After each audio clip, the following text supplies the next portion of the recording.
continuamos con el avance teórico de los temas. El tema que vamos a ver hoy, resinas compuestas. Podemos decir que es un tema bastante importante, ya que las resinas son los materiales más utilizados en la actualidad para realizar restauraciones. Además de ser materiales que están en constante evolución, es por eso que tenemos que seguir investigando acerca de este tema, dada la evolución que surge por su importancia tanto estética y resistencia masticatoria. Con el paso de los años se busca materiales que reemplacen a este tipo de material utilizado antes, como es la amalgama dental. La amalgama dental, si bien tenía muy buena resistencia al desgaste y una buena adaptación a la pieza dentaria, pero tenía la desventaja de no ser un material estético. Era un material de color plateado que se insertaba en la cavidad preparada de la pieza dentaria. Si bien se tenía una buena adaptación, pero la desventaja era que no era un material estético, además de que si no se manipulaba de una forma correcta, podía llegar a ser tóxico tanto para el paciente como para el operador. Esto por el contenido de mercurio que tiene dentro de su composición. Ya buscando materiales que tengan una similitud estética a las piezas dentarias, aparecen los silicatos. Los silicatos eran los materiales que se utilizaban antiguamente, ya que tenían un color muy similar al diente, y además que eran utilizados en el sector anterior para restaurar de forma estética las piezas dentales. Este material tenía grandes desventajas, por eso dejaron de usarlos. Dentro de ellas tenemos que sufrían un desgaste al poco tiempo de ser colocados en la pieza dentaria, y es así que va evolucionando y buscando otro tipo de material que pueda brindarnos esas propiedades que requiere un material de restauración. Es así que aparecen las resinas acrílicas de polimetilmetacrilato. Estas son las resinas que reemplazan a los silicatos, que tenían un color parecido al de las piezas dentarias. Estas resinas acrílicas eran insolubles en fluidos orales. Esa era una ventaja, ya que ustedes saben que el medio bucal está en constante contacto con fluidos líquidos, tanto como la saliva o los líquidos que nosotros ingerimos en nuestra alimentación. Tenían la ventaja de que eran fáciles de manipular y tenían un bajo costo.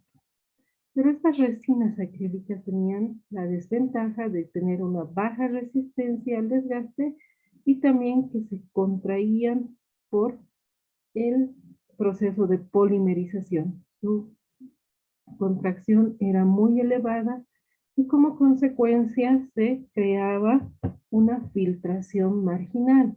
¿Qué es la filtración marginal? Es cuando existe un espacio o se forma un espacio entre el diente y la restauración.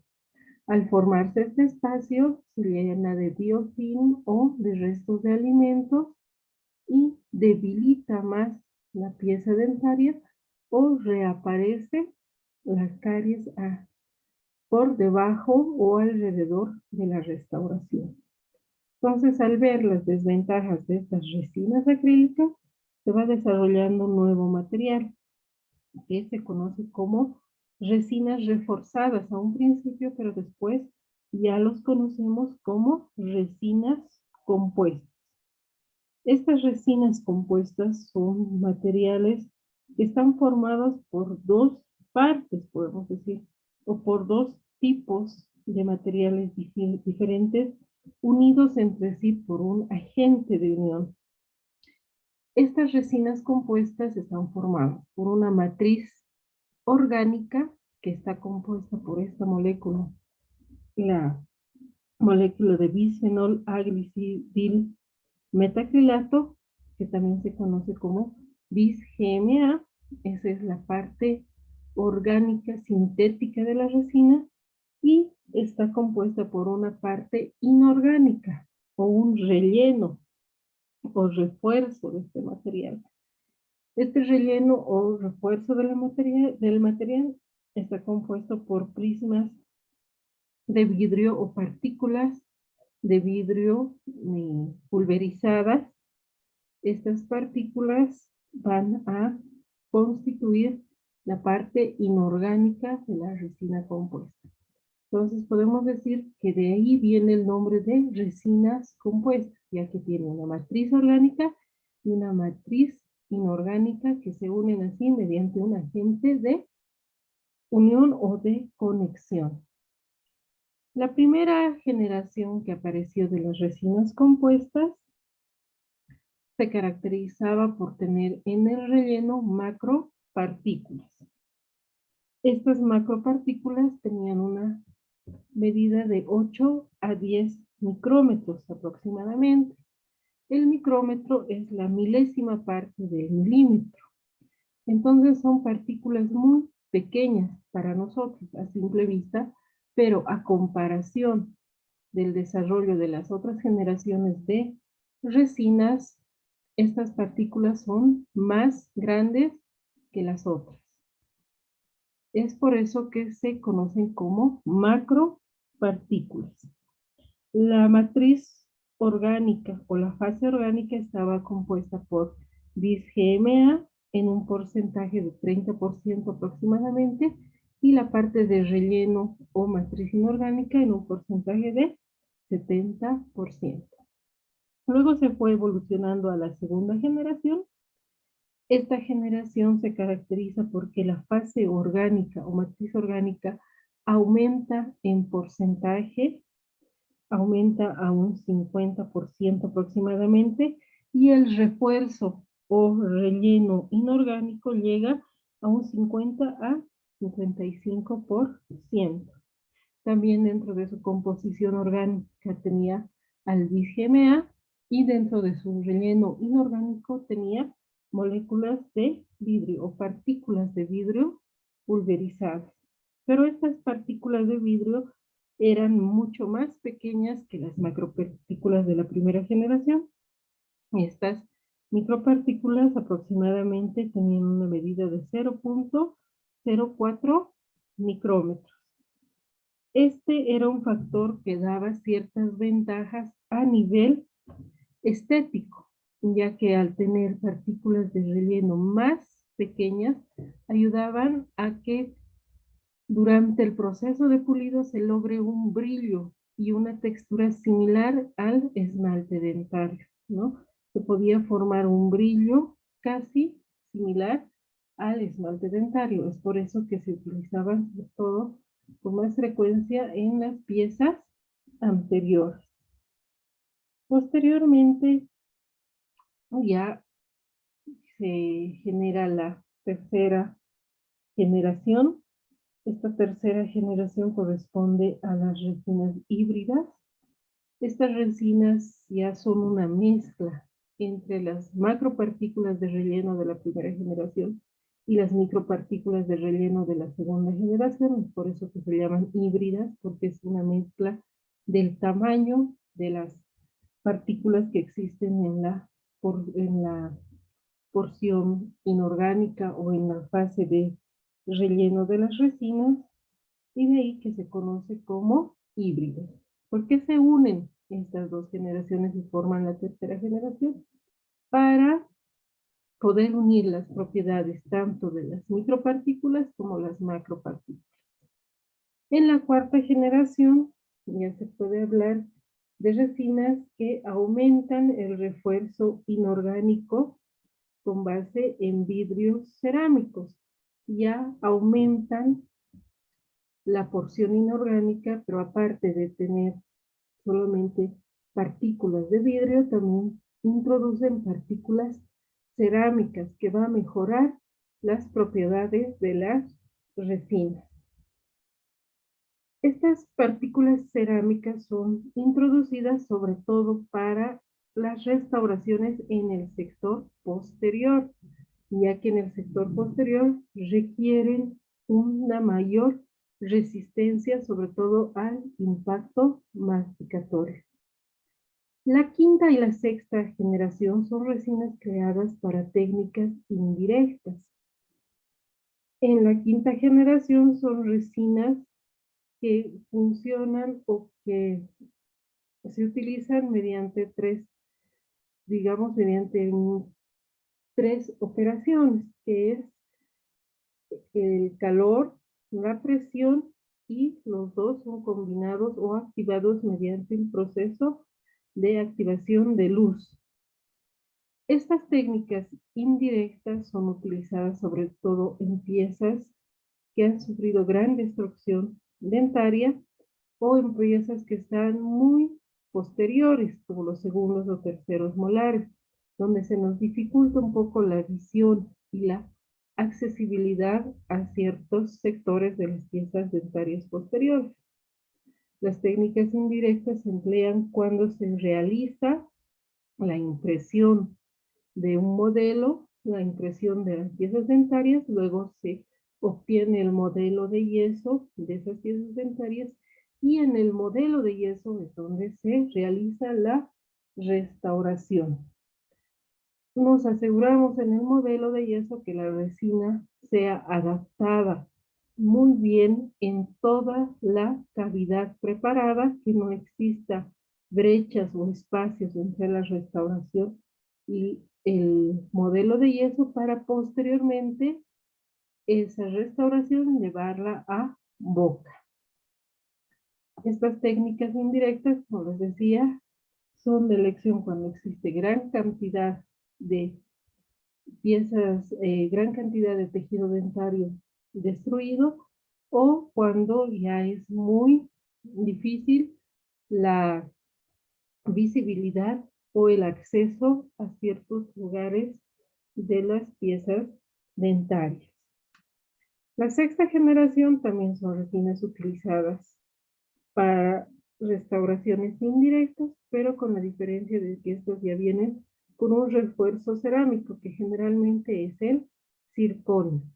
Estas resinas con refuerzo cerámico se las conoce ya como cerómeros. La sexta generación entonces es la generación de los cerómeros. Hemos dicho que las resinas compuestas están formadas o constituidas por una matriz orgánica, que también se la puede llamar fase, y por un relleno inorgánico. Y aparte tiene un agente de enlace o agente de conexión que va a unir o que va a integrar estos dos componentes. La matriz orgánica está compuesta por grupos vinílicos conocidos como monómeros. Estos monómeros que están formados por carbonos que tienen enlaces simples o dobles. La composición química de esta matriz, o dentro de la composición química de esta matriz, resaltan estos tres elementos: el bis-GMA, que hemos mencionado anteriormente, el UDMA y el TEG-DMA. Cada una de estas moléculas monoméricas son fundamentales para las resinas compuestas, ya que cuando se active la resina compuesta, ya sea por acción química o por acción física, al exponerlas ante la luz, estas moléculas se van a convertir, o estos monómeros se van a convertir en polímeros. Esta parte o esta matriz orgánica también sirve como un vehículo del relleno que existe en la composición de las resinas compuestas. Sirve como un aglutinante entre el relleno y la matriz orgánica. Vuelvo a decirles, cuando se inicia el proceso de polimerización, estos monómeros se convierten en polímeros. Dentro de las funciones esenciales de la matriz orgánica podemos mencionar que actúan como aglutinante o vehículo de relleno, les decía, para que exista esa unión entre el componente orgánico y el componente inorgánico. También la matriz orgánica es la que está encargada de unirse a la pieza dentaria, unir el material de restauración a la pieza dentaria, tiene afinidad con el tejido dentario y aparte de eso es la matriz orgánica la que se encarga del proceso de endurecimiento del material. En este caso, del proceso de polimerización del material. Ahora mencionemos el relleno o el refuerzo o la parte inorgánica de las resinas. Este relleno o refuerzo es muy importante ya que de acuerdo al tamaño de sus partículas se va a considerar la resistencia al desgaste, la composición o la textura superficial que se puede lograr al momento de pulir y también el brillo que se puede obtener gracias al pulido.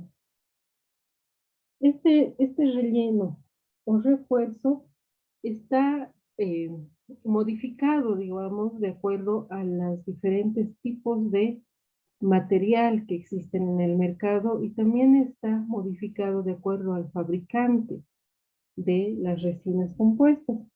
Este tipo de relleno, según el fabricante o según el tipo de material, puede variar en la cantidad, en el tamaño de las partículas, en la composición de este relleno y en la forma de las partículas que lo componen.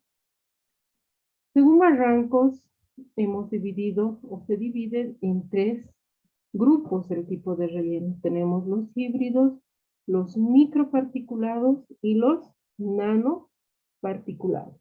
Dentro de los híbridos podemos decir que están formados por 2 tipos de tamaños de las partículas. Tenemos los microhíbridos y los nanohíbridos. Los microparticulados ya que están compuestos por moléculas más pequeñas que aproximadamente alcanzan los 400 nanómetros o 0.4 micrómetros, y los nanoparticulados, que son las resinas modernas o nanohíbridas, los cuales tienen partículas de 5 a 10 nanómetros. Estas partículas pueden presentarse de forma individual o en agrupaciones o aglomerados también que se llaman, o que se conocen como clústeres. Los híbridos tienen moléculas de 10 a 50 micrómetros. Ya les he mencionado que los micrómetros son la milésima parte de un milímetro y los nanómetros son la milésima parte de un micrómetro. O sea, las moléculas nanoparticuladas son mucho más pequeñas que las microparticuladas. Según el relleno y la forma de las resinas, podemos decir que el macro relleno son partículas irregulares de mayor tamaño y generalmente están compuestas de cuarzo o vidrio, así como vemos aquí en la imagen.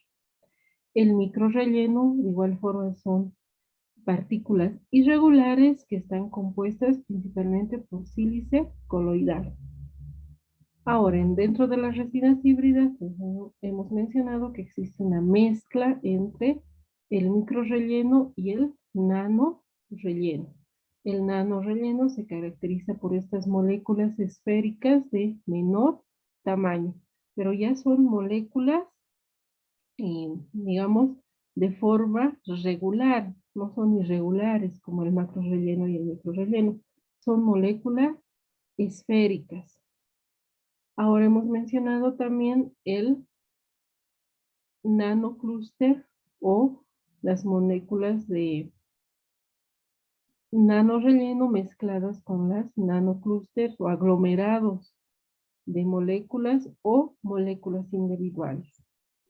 Estos nanoclústeres son aglomerados de estas moléculas o de estas nanopartículas que están entrelazados entre sí, pero con enlaces débiles, ya que al momento de que así lo requiera el material, estos enlaces se rompen y forman un material de mayor tamaño, mezclándose tanto las moléculas individuales como estas moléculas aglomeradas.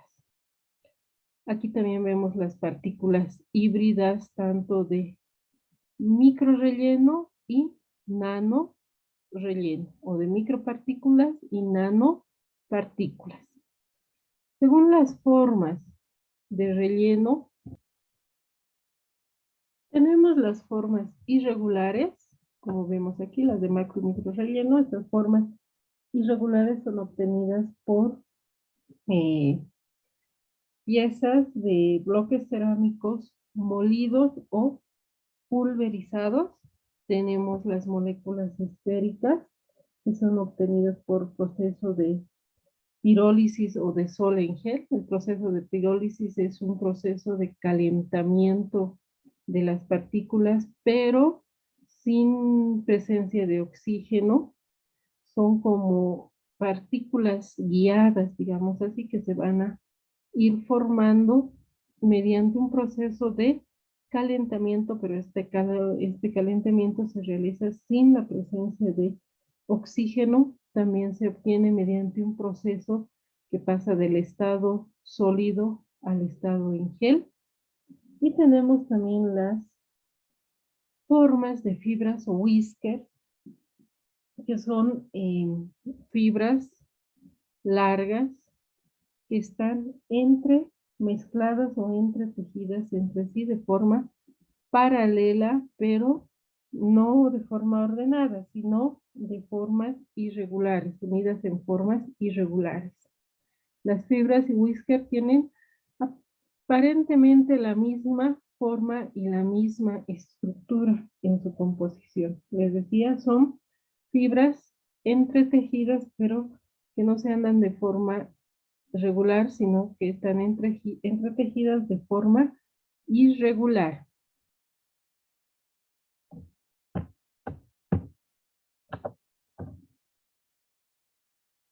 Antes de entrar a esta parte, perdón, hagamos énfasis en esto de la nanotecnología. La nanotecnología actualmente es lo más novedoso en cuanto a las resinas.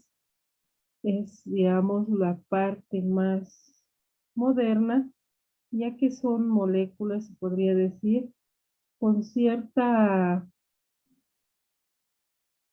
son moléculas que son moléculas o partículas, digamos, que han sido manipuladas en una escala nanométrica. Es decir, que mediante una tecnología particular se logra crear átomos o moléculas de forma precisa.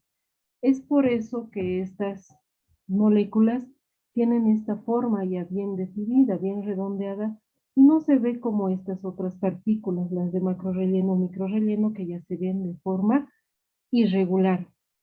La nanotecnología o las partículas que son nanopartículas, digamos que han sido creadas ya con un fin de ayudar a estos materiales a que mejoren sus características, tanto en resistencia, en estética y demás. Entonces es por eso que las resinas de nanopartículas son las más modernas o son consideradas como resinas modernas. Ahora veamos la clasificación de las resinas según la fluidez de las mismas.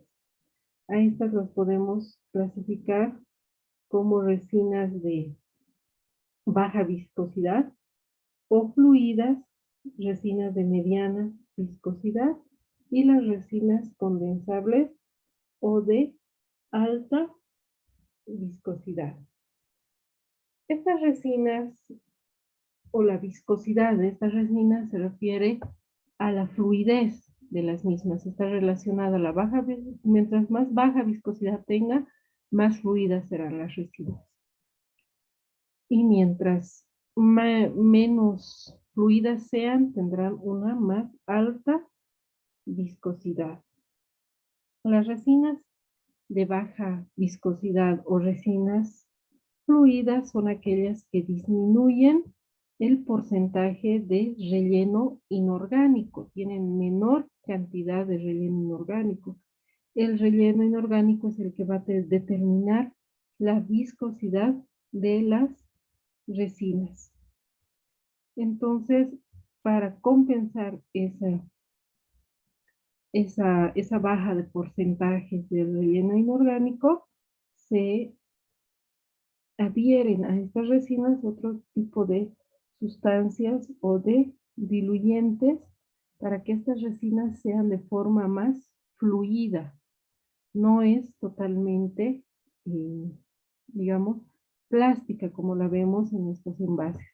Vienen en esta presentación de jeringas con aplicadores individuales y son útiles o son utilizados para sellar fosas y fisuras porque dada la fluidez pueden asegurar una humectación completa de la superficie dental, o sea, puede penetrar a todas las irregularidades que se presenten en la superficie dental. Son resinas que tienen un alto módulo de elasticidad, por eso es muy importante que en el momento de colocar también, al momento de colocar tenemos que asegurarnos que no se formen burbujas ni espacios de aire. Son resinas que se utilizan también para restaurar casos como los de abfracción dental, cuando se sufre alteraciones o lesiones a nivel cervical. Sirve para restauraciones a nivel cervical. Les volví a decir, muchas veces se utilizan como base también antes de colocar el bloque de resina final de restauración. También se puede utilizar como una pequeña base, ya que el módulo de elasticidad es similar al de la resina, o perdón, al de la dentina. Entonces promueve una capa elástica entre la dentina y el material final de restauración, lo cual ayuda también a absorber la contracción por polimerización. Este material entonces es utilizado para sellar fosas y fisuras a manera de prevención. Se puede utilizar como una base entre la pieza, entre el diente, el tejido dentario remanente y la restauración final, o se puede utilizar también para restauraciones a nivel cervical, sobre todo en caso de una abfracción. Las resinas de viscosidad mediana o viscosidad regular son las utilizadas más frecuentemente, son las que nosotros utilizamos en la clínica dental, son las que usan en los consultorios dentales y tienen y presentan las características que hemos descrito anteriormente, ¿no? Estas pueden ser utilizadas tanto para restauraciones anteriores como para restauraciones posteriores. Las resinas compuestas de alta viscosidad, condensables o resinas de alta densidad son unas resinas que tienen un alto porcentaje de relleno. Estas resinas también se las conoce como condensables, pero el nombre no es muy adecuado, dada la funcionalidad o dada la manipulación de estas resinas. Estas resinas no se condensan, ya que no disminuyen su volumen al ser empacadas en la cavidad preparada del diente. Ofrecen una alta alta resistencia al impacto masticatorio, son muy utilizadas para restauraciones, sobre todo proximales, para restauraciones indirectas también, pero al al tener esa alta viscosidad, la manipulación también es más difícil durante el proceso de restauración, como son, digamos, así un poquito más espesas o más duras al momento de empacar. En la restauración existe dificultad en la manipulación. Entonces, estas resinas pueden ser muy bien utilizadas para restauraciones indirectas, ya que se puede colocar en bloque y podemos asegurar la condensación del material en toda la cavidad. Ahora estas resinas también se pueden utilizar junto a las resinas fluidas. Estas resinas de alta viscosidad se puede manipular como una restauración final y de base se puede colocar la resina fluida. Mencionemos el mecanismo de endurecimiento de las resinas. Las resinas adquieren su dureza mediante un proceso de polimerización. Este proceso de polimerización puede ser auto, foto o dual, ¿no? Entonces, hemos mencionado la parte orgánica de la resina y la parte inorgánica. Estas dos partes, la orgánica y la inorgánica, se unen mediante un agente de unión, un agente de conexión o un agente acoplante. Este agente de unión o este agente de conexión está compuesto por grupos vinílicos y grupos silanos.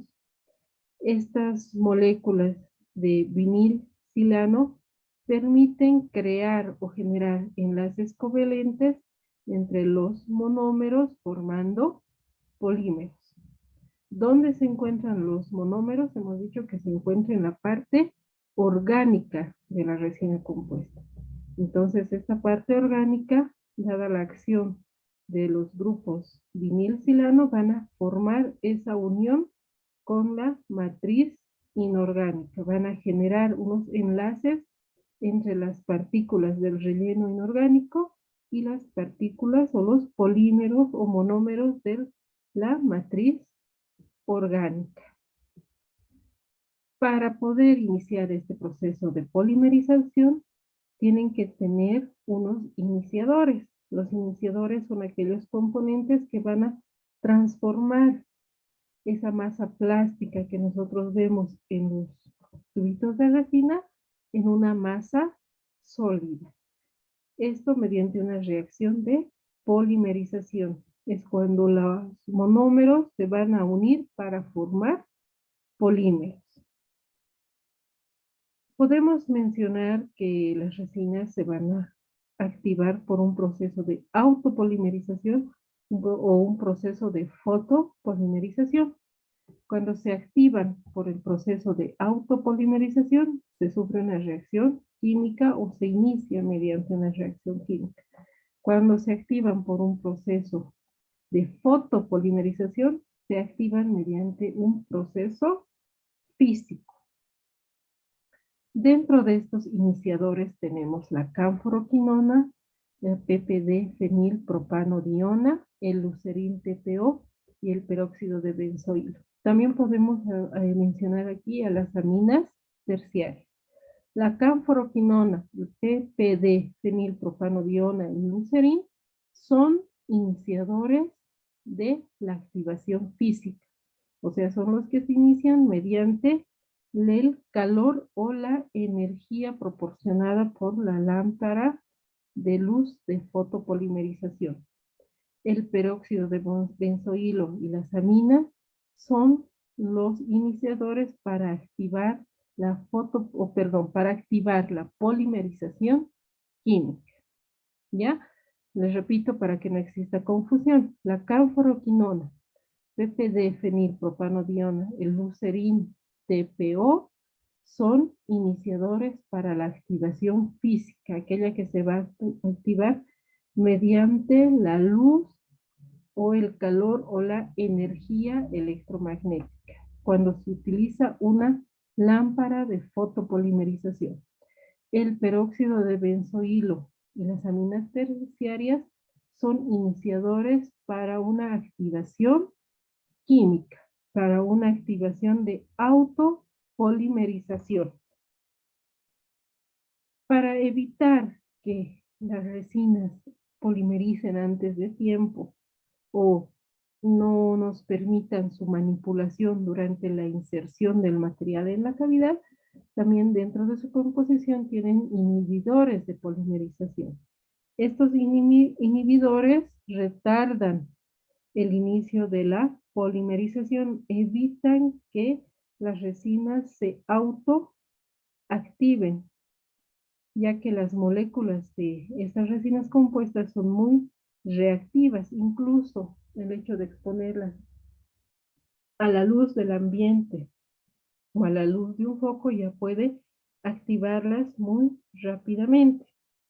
Entonces, estos inhibidores que se colocan retardan ese efecto de polimerización para que nos dé el tiempo necesario de la manipulación e inserción del material de restauración dentro de la cavidad que hemos preparado, incluso que nos dé tiempo para poder devolver esa forma anatómica a la pieza dentaria.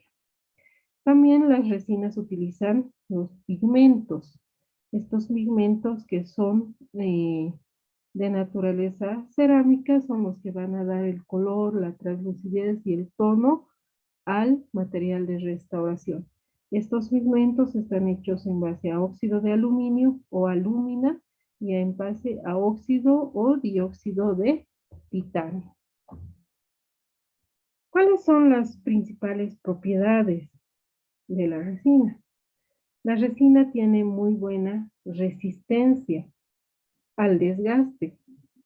La resistencia es esa capacidad que tienen las resinas compuestas de evitar la pérdida de la estructura, sobre todo a nivel superficial. Se evita que se vaya perdiendo material, sobre todo al momento de la masticación, ya que al momento de la masticación el material va a sufrir un roce con los alimentos.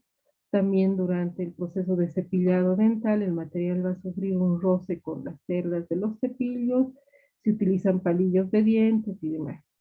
Entonces, tiene que tener una buena resistencia al desgaste. Si no tiene una buena resistencia al desgaste, esto sería perjudicial porque se perdería esa forma anatómica que nosotros hemos devuelto a la pieza dentaria y la restauración terminaría siendo plana y se formaría o se crearía una filtración marginal. Entonces, tiene que tener muy buena resistencia al desgaste. Esta resistencia está dada por las partículas de relleno que conforman la matriz inorgánica de las resinas. Son más resistentes al desgaste aquellas resinas que tienen partículas de relleno más grandes o en mayor cantidad. Por eso les decía que dependiendo de la forma y el porcentaje de relleno también se va a dar esta propiedad de resistencia al desgaste. Entonces, mientras más grandes sean las moléculas del relleno de la matriz inorgánica y tenga más cantidad, la resistencia al desgaste también va a ser superior. La resina va a ser más resistente al proceso de desgaste. La textura superficial es como se define como la uniformidad que tiene ese material, la uniformidad que se observa en la superficie del material. Las resinas compuestas tienen esa lisura superficial, se puede lograr que la superficie de la restauración quede totalmente lisa. Y eso también está relacionado con el tipo, tamaño y cantidad de partículas del relleno. También está relacionado con la correcta técnica de pulido y acabado de la resina. Si nosotros realizamos una restauración con resina, la restauración no está totalmente completa hasta que termine con el pulido. Una vez que se ha pulido la restauración, recién podemos decir que se ha terminado el trabajo de restauración de una pieza dental. Entonces, para evitar la pérdida de esa textura superficial, es muy importante el proceso de pulido, que la superficie del material quede totalmente lisa y que tenga un aspecto, como vemos aquí, un aspecto brilloso. En cuanto al coeficiente de expansión térmica, este se refiere al cambio de dimensión cuando se somete a ciertos grados de temperatura. Si la resina tiene este cambio de dimensión al someterse a ciertos grados de temperatura, puede afectar o crear una microfiltración. Es por eso que el coeficiente de expansión térmica tiene que ser mínima, no tiene que haber mucha variabilidad entre el material cuando se expone a temperaturas elevadas. Pero tampoco podemos mencionar temperaturas elevadas, ya que la cavidad bucal tiene una temperatura regular de 36 grados centígrados, de 36 a 37 grados centígrados. Este coeficiente de expansión térmica de las resinas se puede observar, o esta modificación de expansión térmica se puede observar solamente cuando las resinas sean sometidas a grandes temperaturas, aproximadamente los 60 grados centígrados. Entonces, esta es una propiedad que no afecta a las restauraciones, a no ser que eh, a no ser que la resina no tenga esta propiedad, sí puede afectarse esta expansión térmica. Pero como les decía, las resinas actualmente están fabricadas para soportar hasta 60 grados de temperatura. Pero en la cavidad bucal estamos a un medio entre 36 y 37 grados centígrados. Entonces no puede haber modificación por la expansión térmica. ¿A qué nos referimos con sorción acuosa? La sorción acuosa es la propiedad que está relacionada con la cantidad de líquido que hay en la cavidad bucal, y esta cantidad de líquido que puede ser absorbida por la superficie de la restauración. Si bien la restauración entra en contacto con líquidos y fluidos bucales, el material no absorbe este líquido. Tiene que tener esa propiedad de no absorber este líquido, ya que si la resina absorbiera este líquido, puede entrar en un proceso de desintegración hidrolítica o de generación hidrolítica, o sea que en contacto con los fluidos puede empezar a disolverse el material de restauración. Es por eso que no tiene que existir lugares porosos que absorban los líquidos o fluidos, sino que tiene que tener esa propiedad de que si bien entra en contacto con un líquido, el líquido no penetra al material, ni lo modifica, ni lo deshace. Entonces, la absorción acuosa es una propiedad capaz de compensar, digamos, o evitar que se absorba el líquido, sino que solamente entre en contacto el líquido con la restauración, pero este líquido no afecte a la restauración ni la disuelva. La resistencia a la fractura. Las resinas tienen que presentar resistencia a la fractura, y esto depende mucho de la cantidad de relleno que tengan en su composición. Mencionábamos antes las resinas de alta viscosidad Estas resinas tienen alta resistencia a la fractura ya que tienen mayor cantidad de relleno inorgánico. Es así que es utilizada más en técnicas indirectas, sobre todo para el sector posterior, ya que estas resinas de alta viscosidad tienen muy buena resistencia a la fractura. Evitan que mediante el impacto de masticación el material de restauración se fracture. La resistencia a la compresión y a la tracción son muy similares al que tiene la dentina de la pieza dentaria. Esta resistencia está relacionada también con el tamaño y el porcentaje de las partículas de relleno de las resinas compuestas. A mayor tamaño y porcentaje de las partículas de relleno, mayor resistencia a la compresión y a la tracción tendrá la resina. El módulo de elasticidad indica el grado de rigidez de un material. Un material con módulo de elasticidad elevado va a ser más rígido. En cambio, un material que tenga un módulo de elasticidad más bajo va a ser más flexible. Entonces, en las resinas compuestas, esta propiedad se relaciona también con el tamaño y porcentaje de relleno.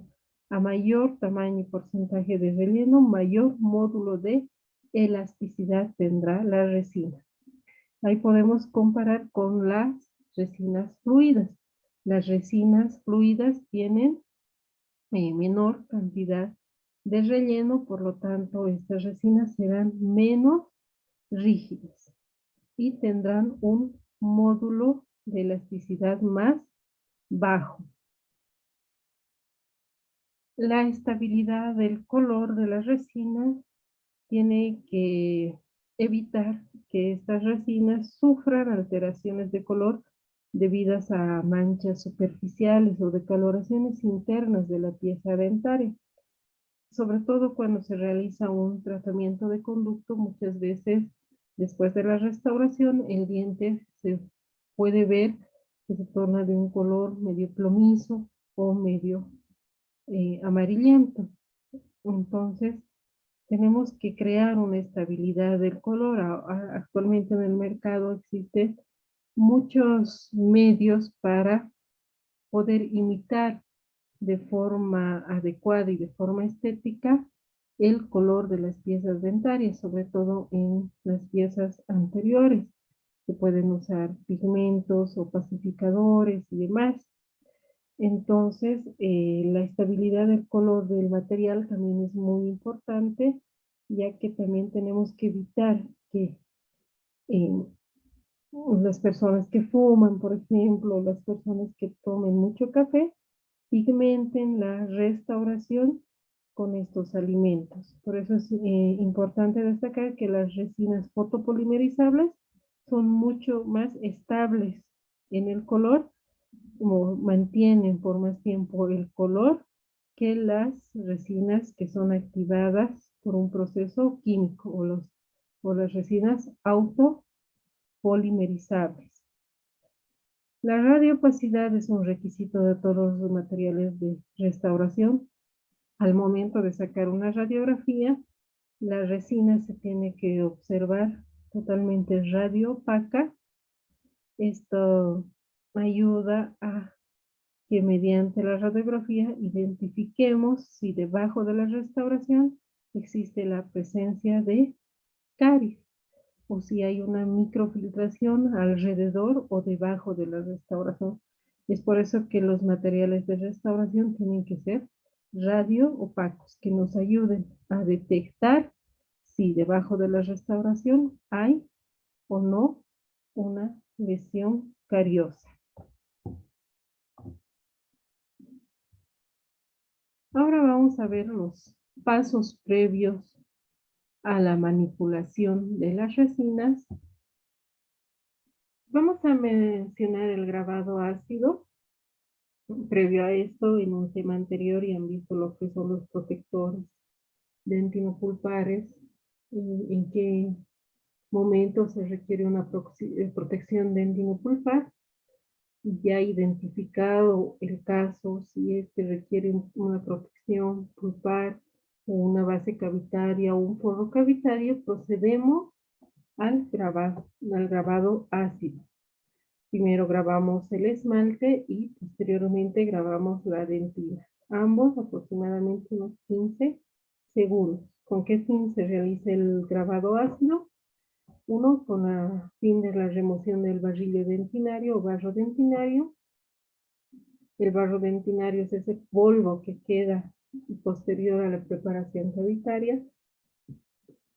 Como utilizamos una turbina de alta velocidad o baja velocidad para limpiar la superficie dentaria, eso genera polvillo dentinario y ese polvillo dentinario puede quedar atrapado dentro de los túbulos dentinarios. Entonces el ácido grabador ayuda a eliminar ese barro dentinario, también con el fin de desmineralizar la hidroxiapatita y crear microporosidades donde ingrese el material, y también con el fin de dejar una capa expuesta de fibras colágenas que van a ayudar a la adhesión del material de restauración. El esmalte dental se graba por más tiempo, ya que es un tejido que tiene gran porcentaje de material inorgánico, y la dentina se graba por menos tiempo, ya que tiene menor cantidad de material inorgánico y mayor cantidad de material orgánico, como son las fibras colágenas. Posterior al grabado ácido, se procede al lavado con abundante agua y se procede al secado. Se seca la superficie, pero no se reseca. No se utiliza la jeringa triple o la jeringa de aire para secar. Necesitamos o requerimos limpiar o secar la superficie una vez lavado el ácido con gasas o con tornillitas o bolitas de algodón. Una vez que ya hemos eliminado por completo el ácido, hemos limpiado y hemos secado la superficie o se ha quitado la humedad de la superficie, aplicamos el adhesivo o sistema adhesivo. Este se aplica mediante un microbrush, este instrumento que se conoce como microbrush. Se va como pinceleando, pintando todas las superficies de la pieza dentaria y se polimeriza durante 20 segundos. Eso es previo a la colocación de la resina. Una vez que ya se ha procedido con el protocolo de sistema adhesivo, procedemos a la colocación de la resina. Dependiendo del sector en el que se va a restaurar, la resina se tiene que colocar por capas que no sobrepasen los 2 milímetros.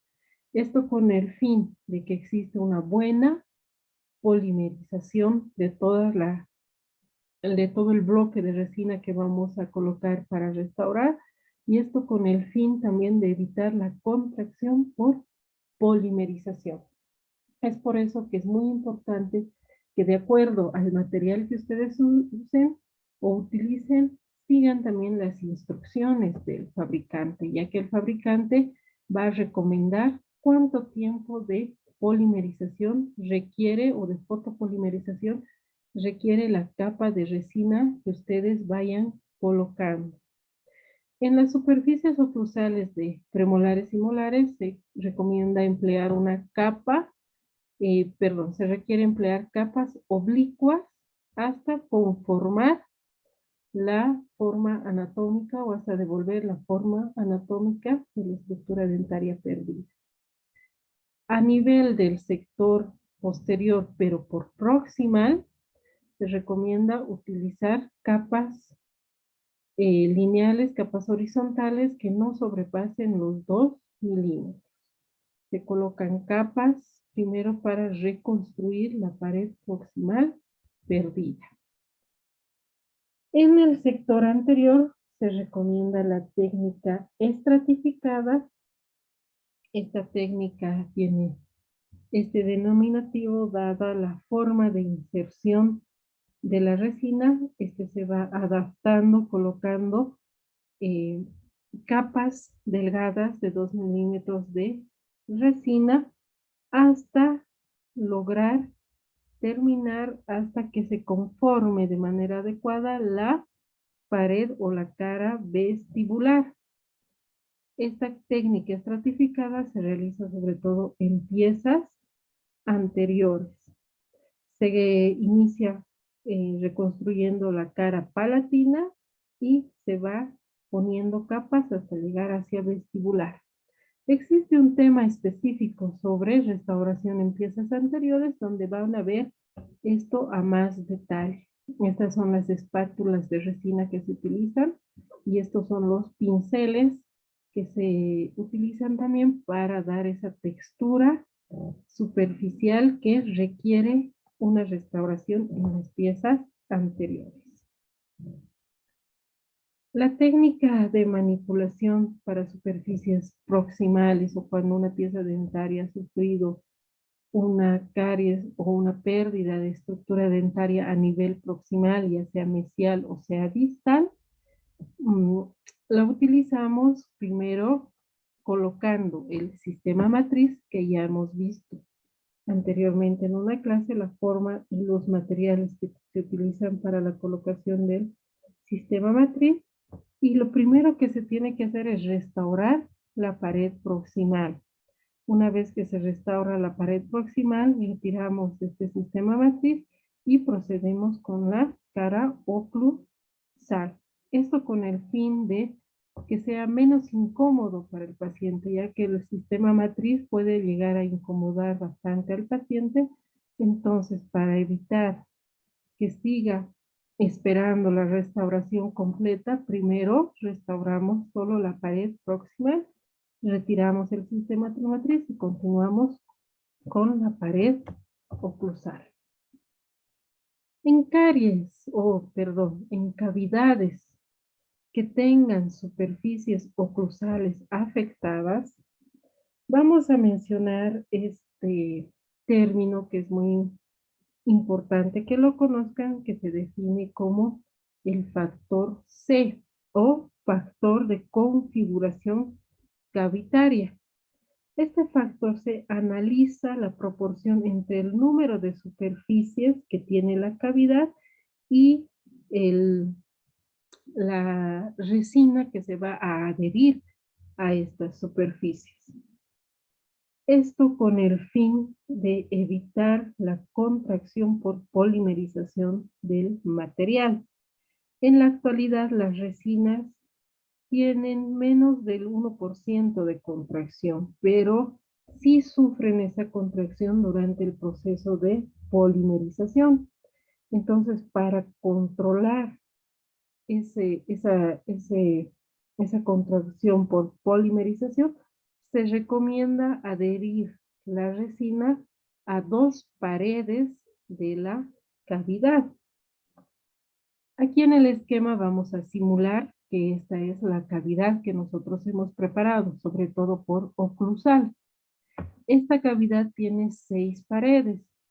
Tiene 4 paredes laterales, digamos así, vestibular, palatino, mesial y distal. Tiene un piso y tiene un techo. La parte del techo sería la superficie que queda libre o la superficie oclusal. Entonces conforman 6 paredes. Este factor C se calcula de la siguiente manera. Si nosotros adherimos la resina a una sola pared, el factor C sería 0.2 porque dividimos una pared entre las 5 restantes y nos da a 0.2. Una pared adherida y 5 paredes no adheridas o no, que no están con resina. Si nosotros adherimos la resina a 2 paredes, agarramos y colocamos 2 dividido entre las 4 restantes. El factor C sería igual a 0.5. Eso quiere decir 2 paredes adheridas, 4 no adheridas. Si nosotros colocamos o empacamos el material a 3 paredes están adheridas y 3 no están adheridas, entonces el factor C sería 1.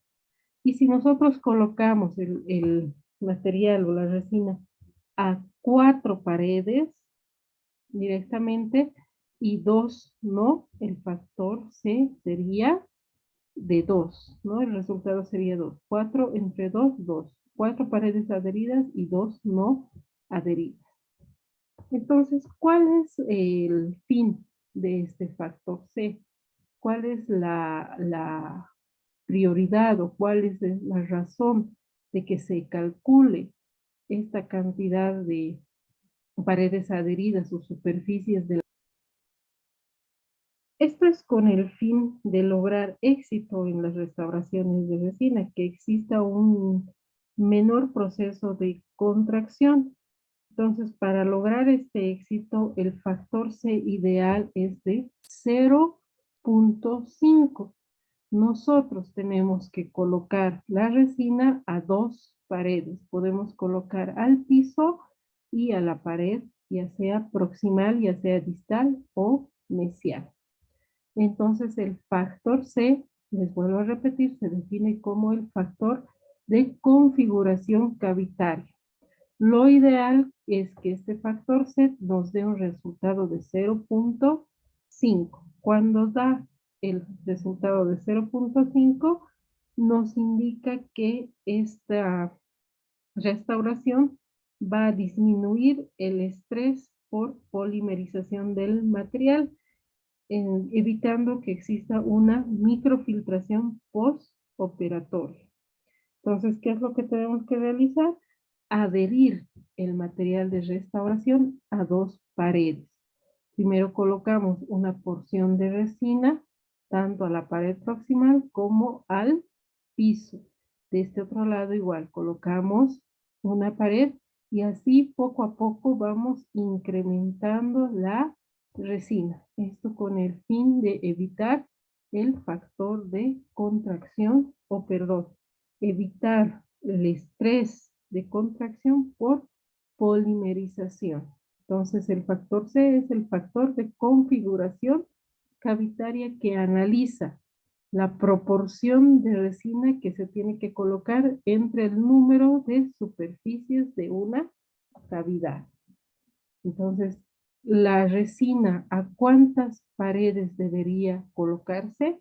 Tiene que colocarse a 2 paredes o tiene que adherirse a 2 paredes. Esto para evitar el estrés por contracción durante la polimerización. Si nosotros colocamos a una sola pared, podemos alterar el factor C. Si nosotros colocamos a 3 paredes, alteramos el factor C.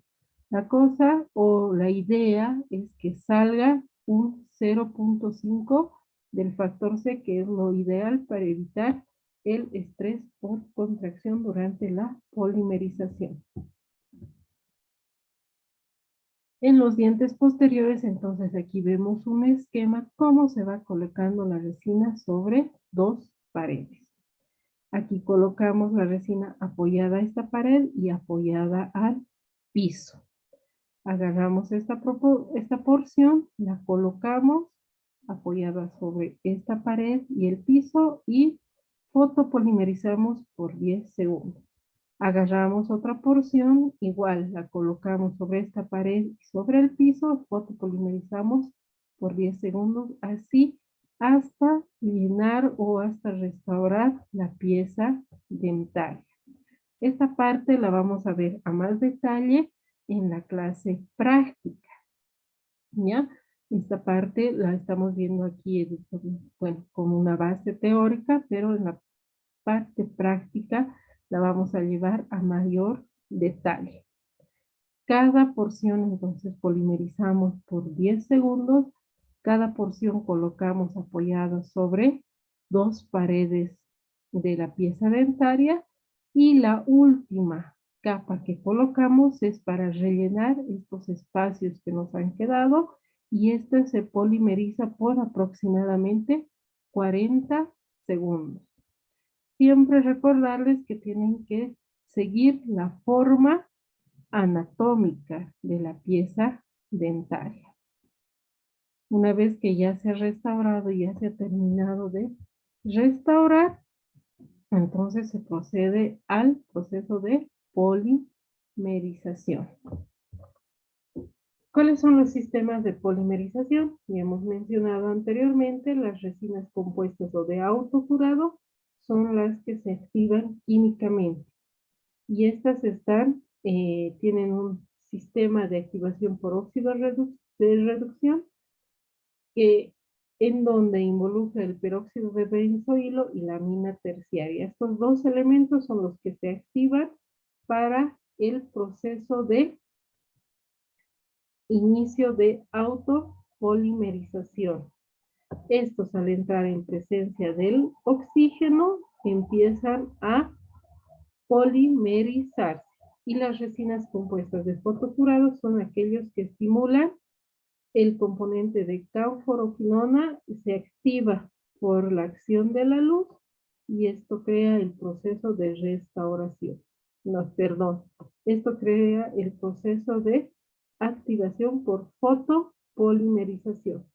Las resinas compuestas de curado dual es una mezcla entre autocurado y fotocurado. Por lo tanto, estas resinas de curado dual también necesitan la lámpara de luz de fotopolimerización para iniciar la polimerización de la parte que es de fotocurado y necesitan una reacción química para la parte de autocurado. ¿Cómo se inicia la polimerización o la fotopolimerización? Mediante la aplicación de la lámpara. Esta lámpara se activa e inicia o genera los primeros radicales libres y para ellos debe ser activada con una luz que tiene que tener un espectro determinado, una distancia determinada al momento de colocar. ¿Qué factores intervienen durante la fotopolimerización? Tenemos el material iniciador, ya hemos mencionado anteriormente que es la canforoquinona en muchos de los casos, o también otros elementos como el PPD fenilpropanodiona y el lucerín TPO. Estos son los iniciadores de la polimerización. De acuerdo al color del material de restauración, también se va a tomar en cuenta el tiempo de aplicación de la luz. Los colores más oscuros contienen más pigmentos opacos que ocasionan fenómenos de dispersión de la luz. Entonces requieren mayor tiempo de aplicación de la luz. El grosor de la capa, hemos dicho que se deben colocar capas muy delgadas que no excedan los 2 milímetros y ir polimerizando después de cada aplicación de 2 milímetros. Se coloca 2 milímetros de capa de resina y se fotopolimeriza. Y así se va colocando capas delgadas hasta terminar la restauración. ¿Qué más podemos mencionar de los factores de fotopolimerización? La longitud de onda que se aplica sobre la resina, que es la distancia entre dos puntos a partir de los cuales se repite la onda de luz. La distancia en la que nosotros manipulamos la lámpara tiene que ser próxima o lo más cerca a la superficie del material restaurador y no ser más de 1 a 2 centímetros. Tiene que calcularse 1 a 2 centímetros más o menos entre el contacto del material restaurador y la lámpara. La intensidad es muy importante ya que las lámparas de fotopolimerización con el tiempo van perdiendo su intensidad. Entonces, es muy importante ir controlando e ir haciendo revisar que la lámpara tenga esta intensidad de 350 a 400 newtons por centímetro cuadrado. Es muy importante que esta intensidad no varíe, ya que puede variar el tiempo de polimerización. Si esta intensidad es más baja, entonces tendrá que exponerse más tiempo el material a la luz o a la fotoactivación. Si esta intensidad es más alta, se puede generar una polimerización o una contracción por polimerización, dado que el calor puede producir ese efecto de contracción. Entonces, se tiene que calcular que exista entre 350 a 450 newtons por centímetro cuadrado. El tiempo de exposición depende, ya les decía, también de las recomendaciones del fabricante del material que van a utilizar. Las lámparas halógenas actualmente utilizan entre 20 a 40 segundos por capa. Eso varía de acuerdo a las recomendaciones del fabricante y de acuerdo a la técnica de restauración que ustedes vayan a realizar. ¿Qué tipos de lámparas podemos encontrar en el mercado? Encontramos 4 tipos de lámparas. Entre ellas tenemos las lámparas de luz halógena, las lámparas de arco de plasma, las lámparas de láser y las lámparas de diodos emisores de luz. Las lámparas halógenas, que son estas que vemos acá, se caracterizan por la emisión de una luz azul. Es por eso que se lleva este protector naranja y al paciente y el operador también debe protegerse mediante el uso de estos lentes que vienen de color naranja o rojo.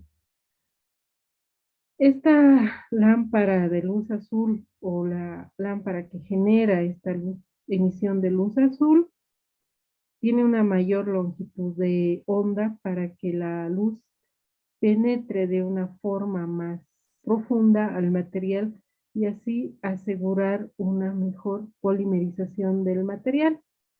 Entonces, esta longitud de onda abarca tanto a la canforoquinona como al PPD y ayuda a que se active o se inicie la polimerización. La desventaja de estas lámparas de luz halógena es que tienen una vida útil relativamente breve, ¿no? Tendrían que ir cambiando de forma no regular, ¿no? Les puede durar un cierto tiempo, pero con el tiempo su vida útil ya va disminuyendo. Estas lámparas generan mucho calor. Antes se precisaba un ventilador para poder evitar que estas lámparas se generen mucho calor y se quemen, pero actualmente dada la composición, digamos, o dado el tiempo de exposición, estas lámparas ya vienen portátiles, como vemos aquí, vienen en lapicero, vienen de diferentes formas. Las lámparas de arco de plasma tienen una bombilla que libera la luz al aplicar la corriente eléctrica mediante una propagación de un gas argón, que produce que se genere esa emisión de luz. Las principales características de esta lámpara es que tienen una longitud de onda de 430 a 500 nanómetros. Entonces, por la intensidad, no logran polimerizar el PPD o el iniciador que hemos mencionado anteriormente, el PPD fenil propano diona. Entonces, estas lámparas de arco de plasma no llegan a activar esa molécula, digamos, para que inicie la polimerización. Entonces, son más utilizadas en el ámbito de técnicas de blanqueamiento dental, no tanto para polimerizar restauraciones. Ahora estas lámparas también son utilizadas mucho en ortodoncia. En ortodoncia se utilizan resinas para fijar los brackets a las piezas dentarias, pero no requieren, digamos, mucha intensidad, dado que la resina que se coloca no son capas muy gruesas. Esta lámpara de arco de plasma puede facilitar mucho el trabajo, más para ortodoncia y también para técnicas de blanqueamiento dental, pero no son muy útiles para polimerizar restauraciones dentales. Las lámparas de láser. Estas lámparas también tienen una longitud de onda bastante similar a las lámparas de arco de plasma. Estas lámparas de láser sí llegan a activar la canfroquinona, pero no llegan a activar correctamente el PPD.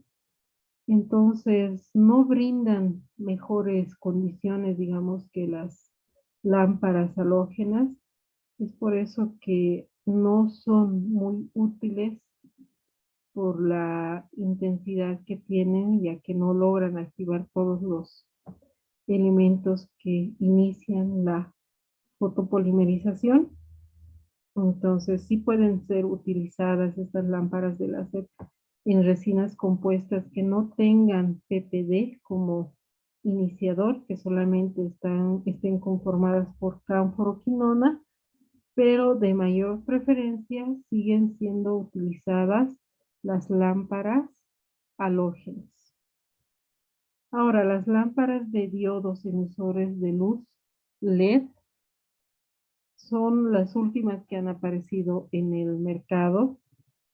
La luz no se produce por calentamiento, sino por fenómenos que conducen la luz a estas lámparas. La luz LED es aquella luz que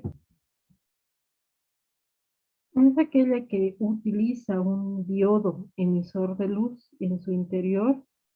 Este diodo emisor de luz es un conductor de la luz que hace que la luz atraviese de forma continua. En comparación con las halógenas, las de LED son mucho más eficientes energéticamente y también económicamente porque tienen eh, o producen un ahorro de energía, digamos así, aunque la vida útil también de las lámparas de luz LED son mayor o tienen mayor tiempo de vida útil que las lámparas halógenas. Las lámparas de luz LED, de luz LED, perdón, aproximadamente duran 15.000 horas, mientras la vida útil de una lámpara de luz halógena es aproximadamente 2.000 horas. Entonces, digamos que estas lámparas tienen sí, sus ventajas, pero también presentan, digamos, otro inconveniente que es no permitir la selección del nivel de intensidad. Muchas de las lámparas halógenas podemos escoger qué nivel de intensidad de luz utilizar. Las lámparas de luz LED no ayudan en esa selección. La intensidad que generan las lámparas de luz LED es una sola. Podemos decir que las ventajas de esta lámpara es que tienen un tamaño más reducido que las lámparas de luz halógena, tienen una larga vida, o sea, tienen una vida útil mayor que las lámparas de luz halógena, tienen una menor generación de calor, así es que no requieren ningún sistema de ventilación.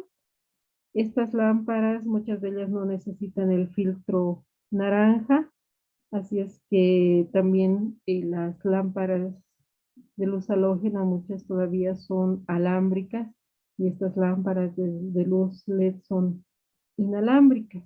Entonces, son estas que vemos aquí, ¿no? Bastante portátiles.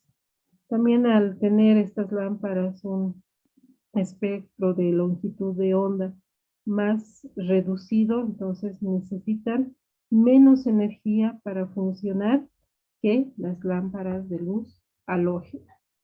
Esas son, digamos, las ventajas y las dos lámparas que actualmente utilizamos en el ámbito odontológico para fotopolimerizar las resinas, las lámparas halógenas o las lámparas de diodos de emisores de luz, que se conoce también como lámparas de luz LED.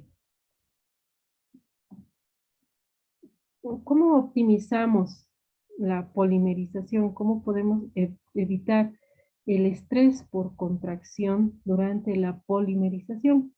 ¿Qué es el estrés por contracción? Es la fuerza que atrae la resina desde las paredes de la dentina y aumenta en la zona de la interfaz de unión de la dentina hacia la resina. Al momento de fotopolimerizar tenemos que evitar este estrés por contracción. Tenemos que producir esto, que la luz haga que el material se adhiera a las paredes de la cavidad.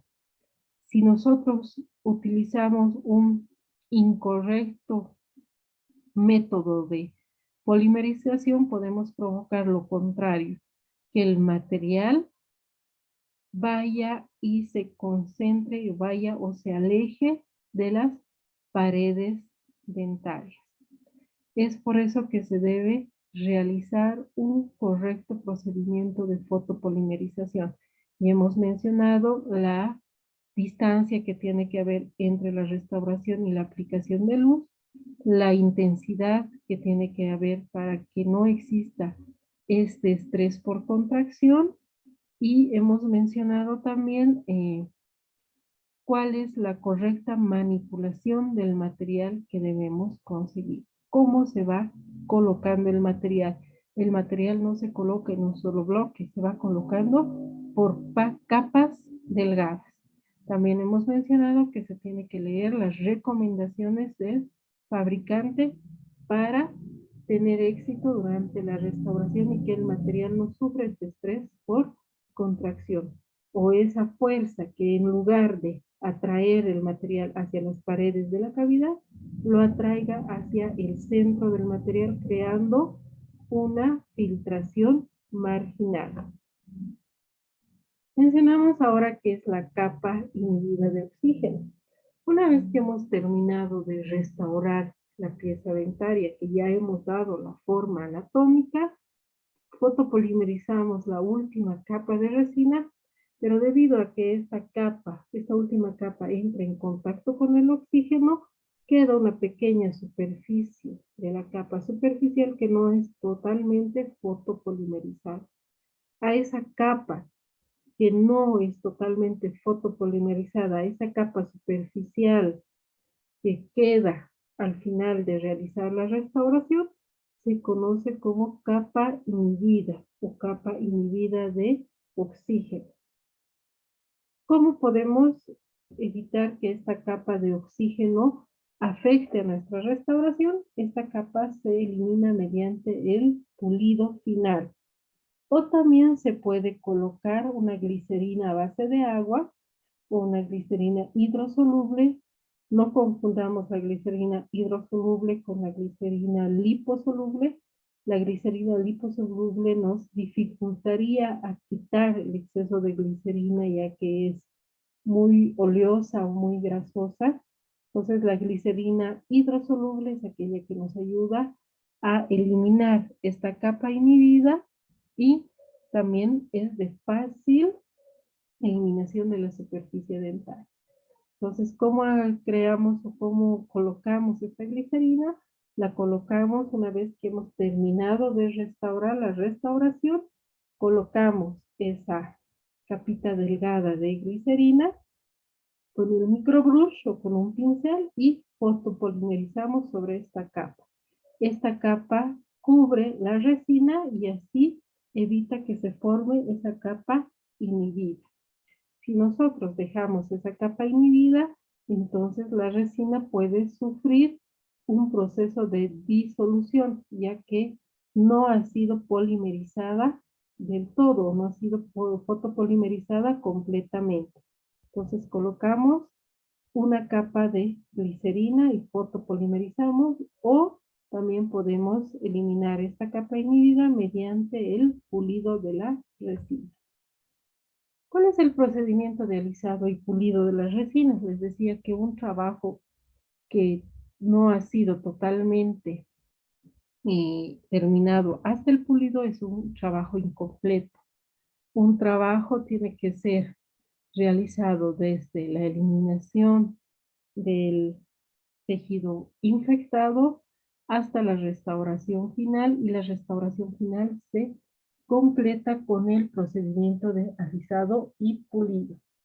Si nosotros solo dejamos en una pieza dentaria la resina, solo la restauramos y no realizamos el procedimiento de pulido, es un trabajo incompleto, es un trabajo que no va a cumplir las expectativas de durabilidad que hemos estudiado hasta el momento.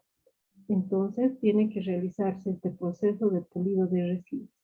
Para esto se utilizan las fresas de pulido, que pueden ser las fresas multifilo o las fresas de grano fino. Utilizamos estas fresas para alisar la superficie. También nos ayuda mucho durante el momento del ajuste de oclusión, aquellas zonas donde existen puntos de contactos prematuros que debemos eliminarlas. Nos ayudan también a devolver la forma anatómica en algunos sectores que tal vez no nos ha salido bien durante el proceso de inserción del material. Entonces, primero se alisa la superficie con estas fresas de pulido, que pueden ser las multifilo o las fresas de grano fino. Una vez que hemos utilizado, también podemos utilizar los discos flexibles, que son muy útiles para pulir y contornear áreas, ¿no? Sobre todo por vestibular, tanto de dientes anteriores como de dientes posteriores. Ahora también podemos utilizar las tiras de lija que tienen granos abrasivos que ayudan a pulir superficies proximales. La curvatura cervical y áreas subgingivales pueden pulirse con capas abrasivas medias de grano medio, y las áreas del cíngulo y superficies linguales pueden ser pulidas con discos abrasivos de grano fino, o también con estos discos de goma que tienen diferentes formas. Está en forma de taza, está en forma de disco y está con una punta. Pueden ser utilizadas, y estas gomitas también tienen diferentes tamaños y tipos de granos abrasivos dentro de su estructura. Donde los discos no se adapten, pueden ser usadas estas gomitas eh, con punta, esta que vemos aquí, esta de aquí, pueden ser utilizadas donde los discos no ingresen.